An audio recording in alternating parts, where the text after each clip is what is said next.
नमस्कार, मैं हूं आपके साथ चंदन भारद्वाज और आप देख रहे हैं एफएम न्यूज। शुरुआत सबसे पहले आज प्रधानमंत्री नरेंद्र मोदी अपने संसदीय क्षेत्र वाराणसी में होंगे। यूपी चुनाव से पहले बीजेपी पूरी तरह से एक्शन मोड में आ गई है और प्रधानमंत्री नरेंद्र मोदी ने कमान खुद संभाल ली है। यूपी विधानसभा चुनाव को देखते हुए प्रधानमंत्री नरेंद्र मोदी लगातार प्रदेश का दौरा कर रहे हैं। प्रधानमंत्री नरेंद्र मोदी आज अपने संसदीय क्षेत्र वाराणसी में कई विकास परियोजनाओं की शुरुआत करेंगे। 10 दिनों के भीतर मोदी का ये दूसरा काशी दौरा होने जा रहा है। प्रधानमंत्री नरेंद्र मोदी आज दोपहर 1 बजे अपने संसदीय क्षेत्र वाराणसी पहुंचेंगे और 2100 करोड़ की 25 परियोजनाओं की सौगात काशी को देंगे। इसमें करखियाओं में डेयरी संयंत्र का शिलान्यास, बेनियाबाग में पार्किंग और इंटीग्रेटेड सर्विलांस सिस्टम लोकार्पण शामिल है। प्रधानमंत्री नरेंद्र मोदी वाराणसी के करखिया में उत्तर प्रदेश राज्य औद्योगिक विकास प्राधिकरण फूड पार्क में बनास डेयरी संकुल की आधारशिला रखेंगे। 30 एकड़ भूमि में फैले इस डेयरी का निर्माण करीब 475 करोड़ रुपए की लागत से किया जाएगा। इस डेयरी में हर दिन करीब 5 लाख लीटर दूध के उत्पादन की सुविधा होगी। इससे ग्रामीण अर्थव्यवस्था को मजबूती मिलने के साथ किसानों के लिए नए अवसर पैदा करने में मदद मिलेगी। इसके साथ ही बनारस डेयरी से जुड़े 1.7 लाख से अधिक दूध उत्पादकों को लगभग 35 करोड़ रुपए का बोनस डिजिटल माध्यम से प्रधानमंत्री हस्तांतरित करेंगे। तो प्रधानमंत्री नरेंद्र मोदी आज दोपहर 1 बजे अपने संसदीय क्षेत्र वाराणसी में होंगे, जहां वो तमाम विकास परियोजनाओं का लोकार्पण और शिलान्यास करेंगे। प्रयागराज की मेयर श्रीमती अभिलाषा जानकारी के लिए हमारे साथ जुड़ रहे हैं हमारे संवाददाता राम सुंदर मिश्रा बनारस से सीधा। राम सुंदर, क्या कुछ जानकारी है आज प्रधानमंत्री के इस दौरे से ले?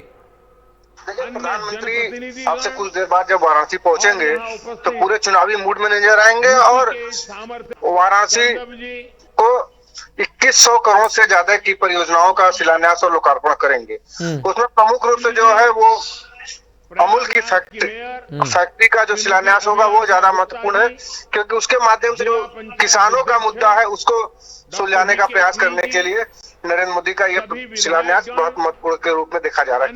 साथ ही साथ पूर्वांचल एक बहुत महत्वपूर्ण स्थान है। बनारस से जब ये करेंगे तो यहाँ से एक बड़ा संदेश देने का प्रयास करेंगे। जो विकास का नारा है उसको पूरी तरह से प्रदर्शित होगा ताकि दिखेगा, एहतियात करने की कोशिश की जाएगी। पूर्वांचल के इस बनारस की रैली के माध्यम से पूर्वांचल को साधने का प्रयास नरेंद्र दामोदर मोदी द्वारा किया जाएगा। इसके अलावा रामचंद्र, जिस तरीके से बीते 10 दिनों में ये दूसरी बार है, अब से पहले काशी विश्वनाथ धाम का लोकार्पण और अब जो तमाम विकास परियोजनाएं हैं उनका शिलान्यास और लोकार्पण के लिए पीएम आ रहे हैं, कितना महत्वपूर्ण हो जाता है प्रधानमंत्री खुद बार बार जब अपने संसदीय क्षेत्र में आ रहे हैं और उत्तर प्रदेश को लगातार सौगात पे सौगात दे रहे हैं आगामी चुनाव के लिए? चंदन, यह सिर्फ उत्तर प्रदेश के साथ साथ वाराणसी उनके लिए बहुत प्रिय रहा है। वो हमेशा वाराणसी को अपना संसदीय क्षेत्र भी है उनका। तो विकास का जो मॉडल है, ये वाराणसी के विकास के मॉडल को लेकर ऐसा लगता है कि वो 2022 का चुनाव लड़ने जाएंगे, चाहे वो विश्वनाथ गौर हो।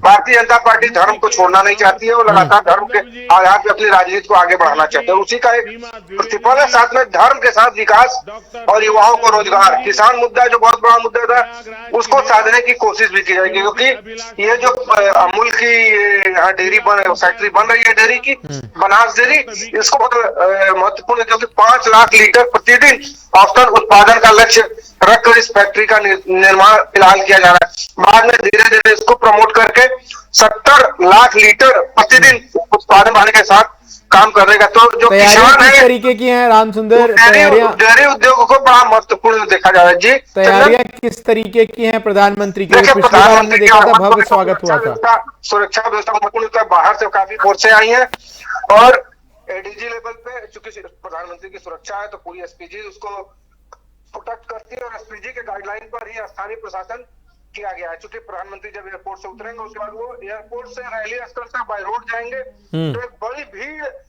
के साथ वो दिखाना चाहते हैं, जनसभा को दिखाना चाहते हैं, बड़ा संदेश देना चाहते हैं वाराणसी से।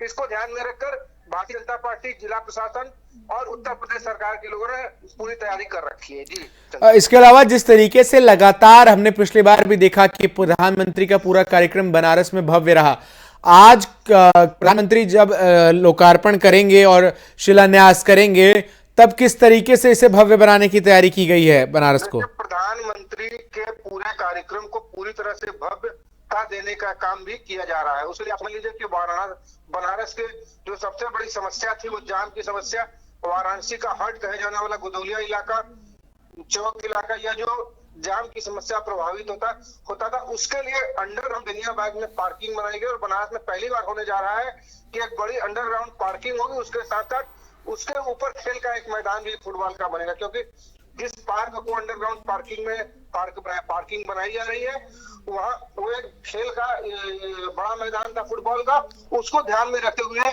उस खेल के मैदान को बिना नुकसान पहुंचाए अंडरग्राउंड पार्किंग की बड़ी की गई, जिसमें हजारों गाड़ियां फोर व्हीलर।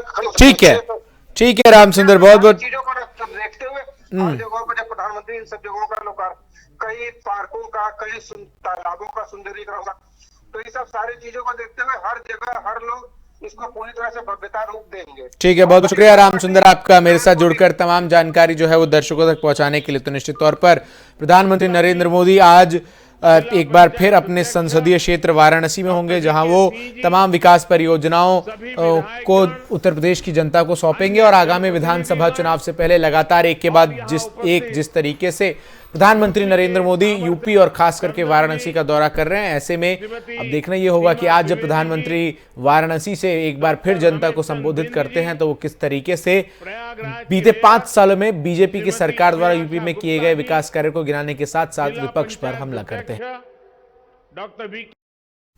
संसद का शीतकालीन सत्र विपक्ष के भारी हंगामे के कारण समय से पहले खत्म हो गया। इसको लेकर उपराष्ट्रपति वेंकैया नायडू का दर्द छलका है। उन्होंने विपक्ष पर सदन नहीं चलने देने का आरोप लगाया। संसदीय कार्रवाई लगातार बाधित होने से नाराज राज्यसभा के सभापति वेंकैया नायडू ने कहा कि मैं बिल्कुल खुश नहीं हूं, सदन अपनी क्षमता से बहुत कम काम कर पाया। आइए आपको सुनाते हैं उन्होंने क्या कुछ कहा है। Develop a scientific temper. I feel now we must also again inculcate legislative temper in our politicians. This is the need of hour. As I am presiding over the upper house, so-called upper house, and I see what is happening. So Vijay Raghavanji, you must all come out with some scientific invention to help our politicians to come with legislative temper. The purpose of legislature is to legislate. Discuss, debate and decide, not disrupt. This should be guide principle for any. On one side, we are making progress.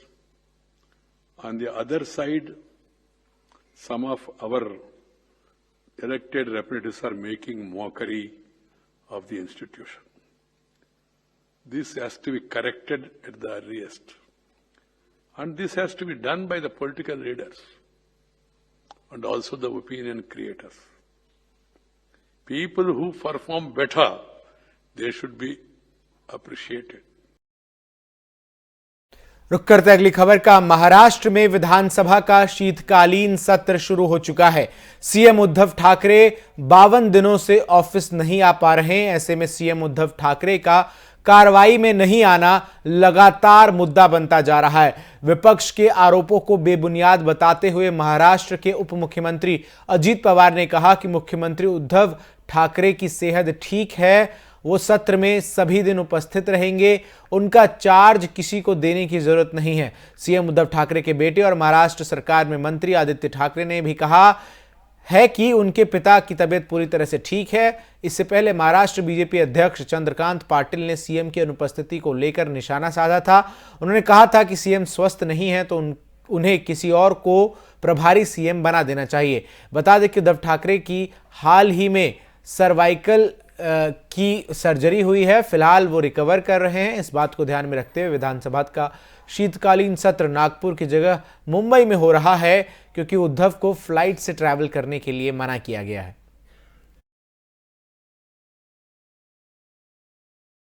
रुक करते हैं अगली खबर का। उत्तर प्रदेश में होने वाले विधानसभा चुनाव से पहले आज बीएसपी सुप्रीमो मायावती ने पार्टी मुख्यालय में अहम बैठक बुलाई है। विधानसभा चुनाव से पहले बीएसपी चीफ की इस बैठक को काफी अहम माना जा रहा है और आज की बैठक में प्रदेश के सभी मुख्य क्षेत्र के प्रभारी के साथ साथ 75 जिले के जिलाध्यक्ष शामिल होंगे। बताया जा रहा है कि चुनाव को लेकर आज बीएसपी चीफ मायावती अपनी रणनीति का खुलासा कर सकती हैं और इसी आधार पर आगे चुनाव के मैदान में पार्टी उतरेगी। असल में राज्य में बीएसपी जमीनी स्तर पर काम कर रही है और इस बार भी उसे अपने सोशल इंजीनियरिंग के फॉर्मूला पर विश्वास है। वहीं आज की बैठक में मायावती मुख्य क्षेत्र प्रभारियों और जिलाध्यक्षों से फीडबैक लेने के बाद जमीनी हकीकत का पता लगाएंगी और इसी आधार पर आगे की रणनीति तय की जाएगी। उम्मीद जताई जा रही है कि आज की बैठक के बाद ही मायावती चुनाव में प्रचार करेंगे। अभी तक बसपा प्रमुख मायावती ने राज्य में कोई बड़ी रैली नहीं की है, जबकि राज्य के सभी सियासी दल काफी पहले से बड़ी रैली कर रहे हैं और रथ यात्रा निकाल रहे हैं। जम्मू कश्मीर की पूर्व मुख्यमंत्री और पीडीपी चीफ महबूबा मुफ्ती अपने बयानों को लेकर लगातार चर्चा में बनी रहती हैं। जम्मू में पार्टी कार्यकर्ताओं की बैठक को संबोधित करते हुए महबूबा ने कहा कि आज हजारों जिन्ना मिल सकते हैं जो न केवल जमीन को बांटते हैं बल्कि लोगों को भी बांटते हैं। महबूबा मुफ्ती ने बीजेपी के नेतृत्व वाले शासन की तुलना पूर्व पाकिस्तानी सैन्य तानाशाह जनरल मोहम्मद जियाउल हक के शासन से की और भाजपा पर लोगों के दिमाग में जहर भरने का आरोप लगाया। हम तो इल्जाम देते हैं अली मोहम्मद जिन्ना को, जिन्होंने आजादी की लड़ाई जवाहरलाल नेहरू, गांधी जी, सरदार वल्लभ भाई पटेल, सर सैयद अहमद खान, अंबेडकर जी सबके साथ लड़ी हिंदुस्तान को आजाद करने के लिए। मगर हमें उनसे एक गिला है, एक शिकायत है कि उन्होंने हमारे मुल्क का बंटवारा किया, जमीन का बंटवारा किया और आज हम उनका नाम लेने से गुरेज करते हैं। रुक करते हैं अगली खबर का। अपने हालिया ट्वीट्स से चर्चा में आए कांग्रेस महासचिव हरीश रावत ने कहा है कि अगर कांग्रेस केंद्र की सत्ता में वापसी चाहती है तो उसे भी अपने क्षेत्रीय नेताओं को मजबूत करने की बीजेपी वाली रणनीति अपनानी होगी। हरीश रावत ने कल एक कॉन्क्लेव में कहा कि भाजपा ने कांग्रेस को सत्ता में बाहर करने के लिए प्रधानमंत्री नरेंद्र मोदी समेत अपने स्थानीय और क्षेत्रीय नेताओं को मजबूत किया और वही तरीका कांग्रेस को भी अपनाना पड़ेगा। हरीश रावत का मानना है कि राहुल गांधी 2024 में प्रधानमंत्री बने और राष्ट्रीय स्तर पर कांग्रेस की जीत की राह आसान हो, इसके लिए पार्टी को पहले राज्यों में भाजपा को हराना होगा। उन्होंने कहा कि पार्टी की विचारधारा देखने के अलावा मतदाता अपने प्रतिनिधित्व करने वाले व्यक्ति को भी देखते हैं, जिससे 5 साल के लिए जनता से वादे करने वालों को वो जवाबदेह बना सके। आपको बता दें कि हरीश रावत ने सोशल मीडिया पर कल पार्टी से अपनी नाराजगी जाहिर कर दी थी।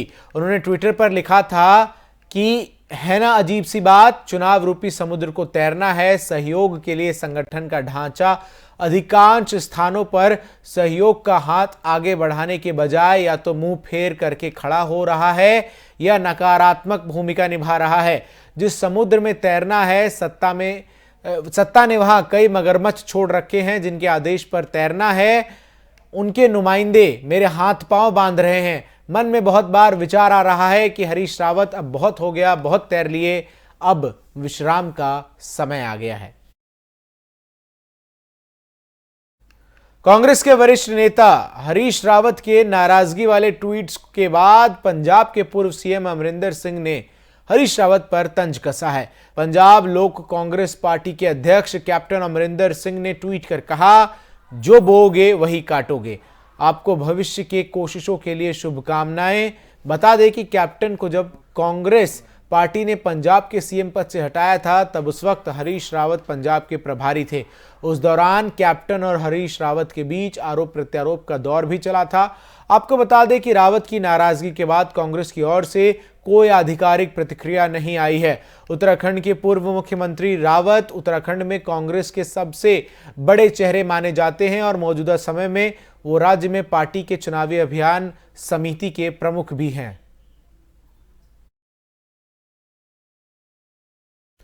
दिसंबर के सर्दी में यूपी की राजनीति दिन ब दिन गर्माती जा रही है। यूपी के लखीमपुर खीरी में प्रतिज्ञा रैली को संबोधित करने पहुंचे छत्तीसगढ़ के पूर्व मुख्यमंत्री भूपेश बघेल ने यूपी सरकार पर उनके कार्यकाल को शर्तों के साथ परमिशन देने का आरोप लगाया है।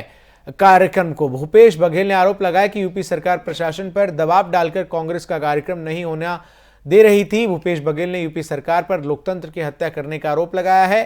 क्या कुछ कहा है भूपेश बघेल ने, आप भी सुनिए। जब ये कार्यक्रम का आयोजन कर रहे थे भाई अभिषेक पटेल और यहां जिला कांग्रेस कमेटी के अध्यक्ष, तब कलेक्टर ने क्या कहा, आप यहां सभा नहीं कर सकते।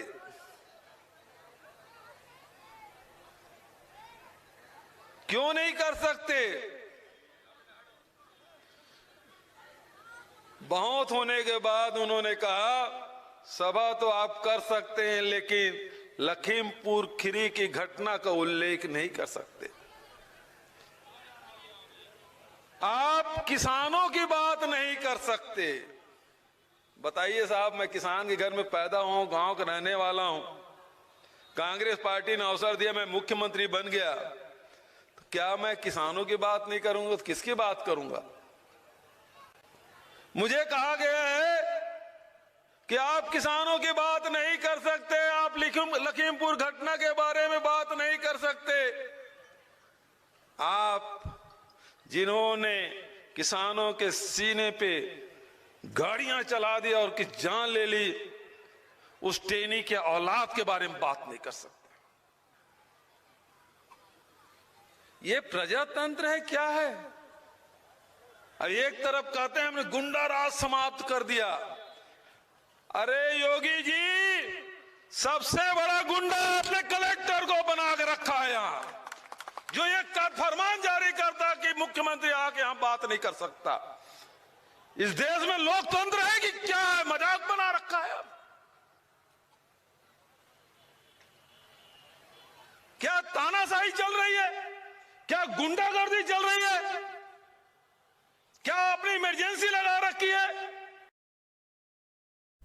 रुक करते हैं अगली खबर का। मध्य प्रदेश सरकार ने विधानसभा के शीतकालीन सत्र के तीसरे दिन बुधवार को मध्य प्रदेश लोक एवं निजी संपत्ति के नुकसान का निवारण और वसूली विधेयक 2021 सदन में पेश किया। बिल को प्रदेश के कानून मंत्री नरोत्तम मिश्रा ने पेश किया, जिसका विपक्षी दलों ने विरोध किया। इस पर आज सदन में चर्चा होगी। बिल में आंदोलन, विरोध प्रदर्शन, जुलूस या सांप्रदायिक दंगों के दौरान शासकीय, सार्वजनिक और निजी संपत्ति को नुकसान पहुंचाने वालों के खिलाफ कठोर कानून बनाया जा रहा है। उन्होंने सदन में पिछले साल 25 दिसंबर को उज्जैन में और 1 अप्रैल को इंदौर में घटना हुई चिकित्सक इलाज करने गए और उन पर पत्थर फेंकने की घटना का जिक्र किया। लोगों की जान बचाने गए थे, उन्हीं पर पत्थर फेंके गए। उन्होंने कहा कि ऐसे लोग जो पत्थर फेंकते हैं, नुकसान पहुंचाते हैं, उनके लिए बिल लाया जा रहा है।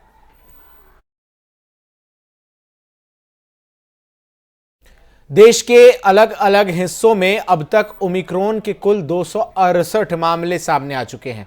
ओमिक्रॉन संक्रमण के मामले तेजी से बढ़ रहे हैं। इसी के कारण प्रधानमंत्री नरेंद्र मोदी ने आज एक उच्च स्तरीय समीक्षा बैठक बुलाई है। बैठक में स्वास्थ्य विभाग के अधिकारी और अन्य विभागों के अधिकारी मौजूद रहेंगे। इस दौरान कोरोना पर लगाम लगाने को लेकर चर्चा की जाएगी। देश में ओमिक्रॉन के बढ़ते मामले कहीं कोरोना की महालहर का कारण न बन जाए, इसके लिए केंद्र सरकार ने मंगलवार को ही चिट्ठी लिखकर सभी राज्यों को आगाह करते हुए कुछ सुझाव भी दिए थे। इसके एक दिन बाद ही राज्य सरकारें हरकत में आ गई और क्रिसमस से लेकर नए साल के जश्न तक को लेकर कई पाबंदियों का ऐलान किया गया। वहीं कुछ राज्यों में 18 साल से ऊपर के सभी छात्रों के लिए कोरोना टीकाकरण अनिवार्य किया गया, तो कहीं विदेश से आने वाले कोरोना पॉजिटिवों के लिए इंस्टीट्यूशनल क्वारंटीन को अनिवार्य किया गया। आपको बता दें कि ओमिक्रॉन का संक्रमण 15 राज्यों में पहुंच चुका है। दिल्ली, महाराष्ट्र में केस तेजी से बढ़ रहे हैं।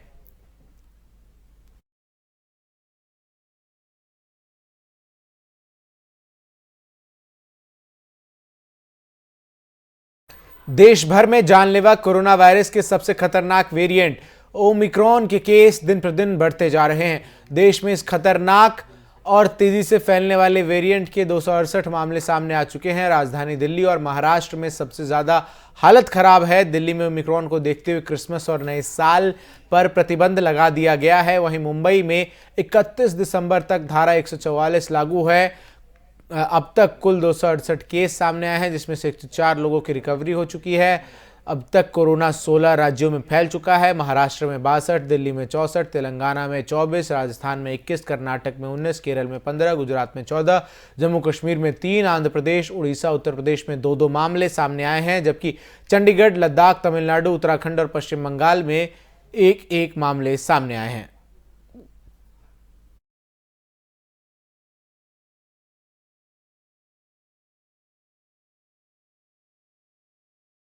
रुक करते अगली खबर का। लैंसेट की एक स्टडी में कोविशील्ड को लेकर नई बात सामने आई है। दरअसल स्टडी के अनुसार कोविड से बचाव के लिए लगाए जाने वाले वैक्सीन कोविशील्ड से मानव शरीर को मिलने वाली सुरक्षा 3 महीने बाद कम होने लगती है। यानी कोविशील्ड का असर 3 महीने बाद कम होने लगता है। आपको बता दें कि भारत में कोविशील्ड वैक्सीन का उपयोग बड़े पैमाने पर लोगों को वैक्सीनेट करने के लिए किया जा रहा है। ऐसे में इस तरह के बयान सामने आने से काफी भ्रम की स्थिति पैदा होती है। कोविशील्ड को विकसित करने वाली कंपनी का नाम एस्ट्राजेनेका है, जबकि भारत में इसका उत्पादन सीरम इंस्टीट्यूट ऑफ इंडिया ने किया है। हालांकि लैंसेट ने हाल ही में किए गए अपने स्टडी के बाद कहा था कि कोविशील्ड कोरोना के डेल्टा वेरिएंट से बचाव में काफी असरदार है। यह वैक्सीन मानव शरीर को कोरोना में 63% तक सुरक्षा प्रदान करता है। अध्ययन में यह भी कहा गया है कि जिन देशों में कोरोना वैक्सीन लेने वाले लोगों की संख्या ज्यादा थी, वहां का भी संक्रमण ज्यादा पाया गया है। हालांकि उन्होंने ये भी कहा कि ऐसा नए वेरिएंट के पाए जाने के कारण भी हो सकता है, लेकिन इस बात को भी अनदेखा नहीं किया जा सकता है कि समय के साथ टीके की प्रभावशीलता कम हो रही है। वहीं नवंबर में सामने आए ओमिक्रॉन वेरिएंट को लेकर इस स्टडी में शोधकर्ताओं ने अभी तक कुछ नहीं कहा है। फिलहाल के लिए खबरों में बस इतना ही। देश और दुनिया की तमाम खबरों के लिए देखते रहिए FM न्यूज।